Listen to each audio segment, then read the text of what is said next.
Have you ever dreamed of wandering through a city where every corner tells a story and every turn promises a new adventure?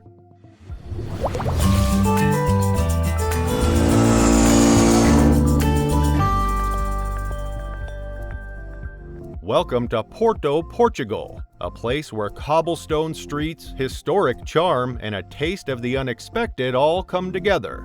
But this city doesn't just offer picture-perfect moments. Stick around to find out how a peaceful river cruise quickly turned into a splashy surprise I wasn't quite ready for. Hey, it's Alex, and today we're exploring Porto, a city that feels like it's been painted with history and sprinkled with magic.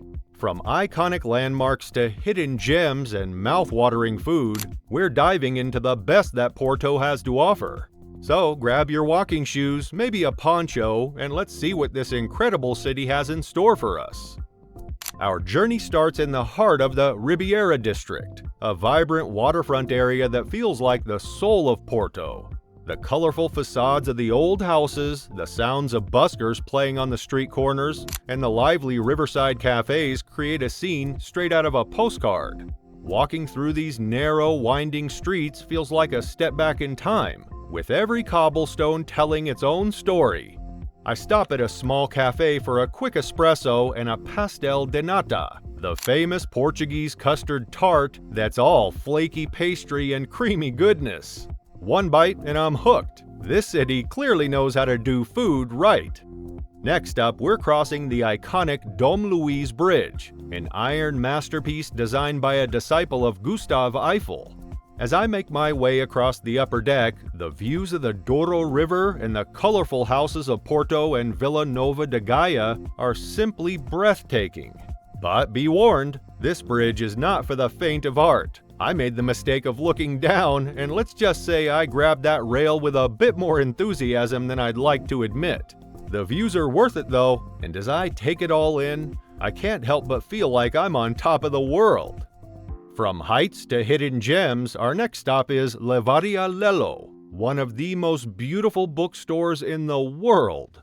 Knowing how popular this place is, I made sure to plan ahead and grab a ticket early. The line to get in can be daunting, winding down the street with eager visitors. But once you're through the doors, it's clear why everyone's willing to wait. Walking inside feels like stepping into a fairy tale, with its ornate wooden staircase, stained glass ceiling, and walls lined with books that seem to whisper stories of their own. It's no wonder this place is said to have inspired J.K. Rowling's vision of Hogwarts. I get lost in the magic of it all, flipping through pages and imagining I'm a wizard in training, until I bump into another visitor who's clearly just as enchanted. It's a packed house, but the atmosphere is electric, buzzing with the shared awe of book lovers and tourists alike. After indulging in some literary magic, I decide to take on the 240 steps of Clérigos Tower. The climb is a workout, but the reward at the top is worth every bit of leg burn. From here, you can get an unbeatable 360-degree view of Porto's red rooftops, winding streets, and the Douro River glistening in the sun. The breeze at the top is refreshing, and for a moment it feels like the whole city is at my feet. But as I make my way down, navigating the narrow spiral staircase feels like its own kind of adventure. I cling to the railing, hoping I won't misstep and take an express route to the bottom. The stairs seem endless, but I can't help but laugh at how this little tower has turned into a full-blown cardio session. With my legs still feeling the burn, it's time to slow things down with a visit to Vila Nova de Gaia, just across the river. This area is famous for its port wine cellars, and it's time to indulge. I head to Sandeman's, one of the most renowned cellars, where I'm greeted with a glass of rich, velvety port that warms me from the inside out. The tasting room overlooks the river, offering a perfect spot to sip and savor as the sun starts to dip low in the sky. I'm tempted to linger here all afternoon, letting the smooth notes of the wine and the gentle breeze lull me into complete relaxation. Each sip tells a story of this city's rich history, and as the afternoon stretches on, I find myself falling even more in love with Porto. But there's more to discover. So I make my way to Miradouro da Vitória, a lesser-known viewpoint that offers sweeping vistas of Porto's rooftops and the iconic bridges. It's a bit of a hidden spot, tucked away from the main tourist routes, and I'm rewarded with a quiet moment to take in the city. I unwrap another pastel de nata, yes, I'm on a roll, and just soak up the view. It's one of those moments where everything feels right, like a secret between me and Porto.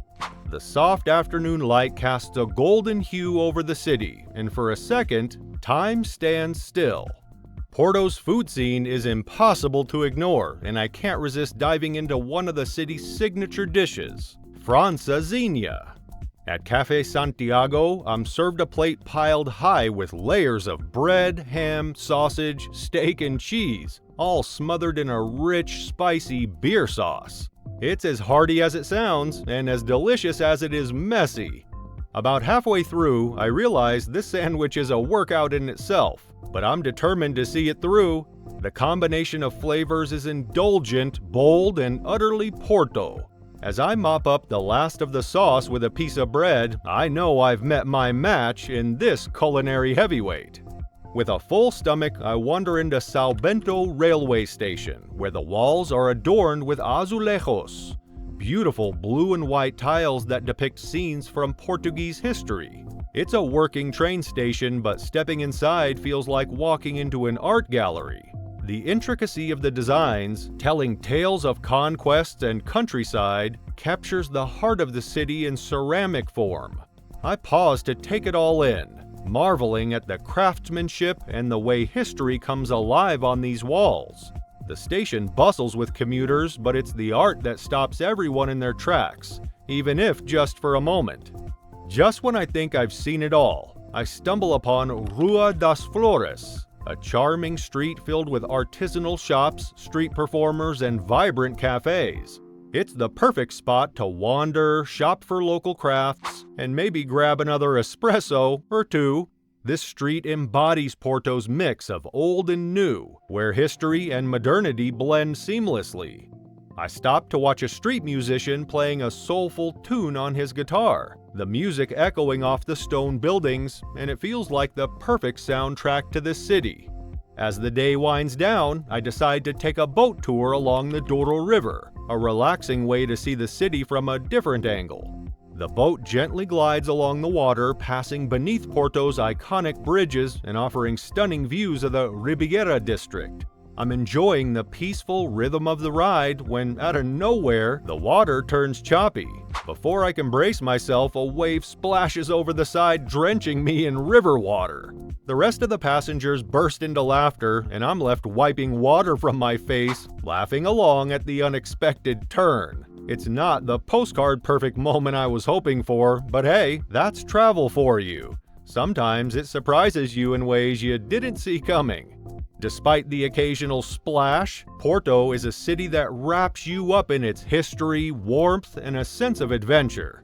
From the bustling streets of the Ribeira District to the quiet corners that few find, Porto's charm is undeniable. It's a place that invites you to explore, taste, and maybe even get a little lost. So, if Porto has captured your imagination, make sure to hit that like button and subscribe for more adventures around the world. Until next time, keep exploring, stay curious, and adventure aloud.